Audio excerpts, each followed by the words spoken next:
Yeah, this is a steep drop off after the last few, and probably the weakest episode of this entire arc.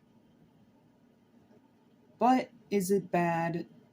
No, it's not bad, but this one I don't really need a summarization for because it's all pretty much summed up in my written review.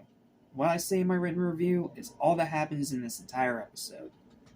So, this will be a pretty short one, and it's an episode that I don't like very much. So, let's fly through it nice and quick so we can get back to the great stuff again. What's up, what's happening, what's going on, everybody? Welcome back to Animation Station, your message for anything and everything animation, including pro heroes fighting for the fate of the earth, as well as TV and movies. I'm your host, Jackson Small. Welcome back to Academia April 2. Let's talk about Season 2, Episode 8, aka Episode 21 in My Hero Academia, titled Battle on Challengers. This episode is pretty much nothing more than a glorified filler montage, because it flies through every other round in the battle in the first round of this festival's tournament, except for the last one, which is what the next episodes are going to focus on. Now, I get it, you do have to have some filler to alleviate some of the impactful moments, but this was the wrong way to go about it. This episode is a drag, so let's get through it nice and quick. Here's my written review. Hope you enjoy. It is pretty much a filler episode by every definition as it flies through all the remaining battles of the first round except for the final one, treating them as nothing but gags to pad the runtime. What do I mean by that? Well, it's Tetsu and Kirishima knocking each other out with pretty much the exact same quirk, and their battle apparently drags on for a long time, according to the dialogue. Shiozaki makes an utter fool out of Kaminari, or how Mei turned her battle with Ida into nothing more than an extremely boring commercial for her technology. Like, it's kind of funny because Ida, the smart, clever guy, falls for such an elaborate ruse, but at the same time, it's boring because it's just Mei advertising her equipment and what they can do to the support people watching from one side of the stadium. Like, come on, did we really need that?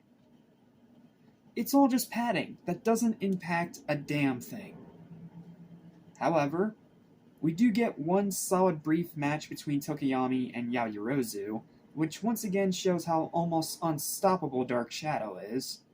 Seriously, do not underestimate Dark Shadow. It may have a weakness, but it is nigh unstoppable if you don't know it. Deku doing his signature nerd muttering, which got a laugh out of me, because it's Deku, this is a part of his character. And of course, the build-up to the final battle of the first round, Ochako versus Bakugo.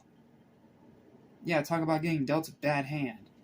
It's a decent episode, but honestly, you can skip it because you're not missing much. It's slow, monotonous, boring filler. It may not be bad, but you honestly don't need to watch this one. You can probably watch like a quick summary on YouTube, save yourself time, and then just go straight into episode 9, because yeah, this is pretty dragged out, pointless, boring filler.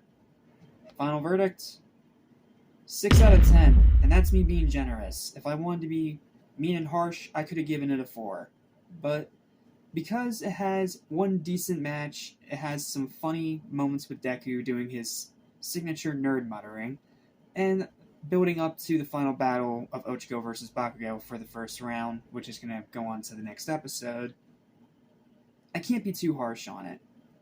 But this episode is a far cry from what we've seen so far out of this entire season, and I do hope it picks up again soon.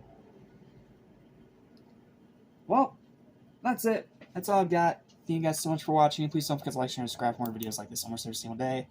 And I'll see you guys next time for episode 21, aka season 2, episode 9, titled...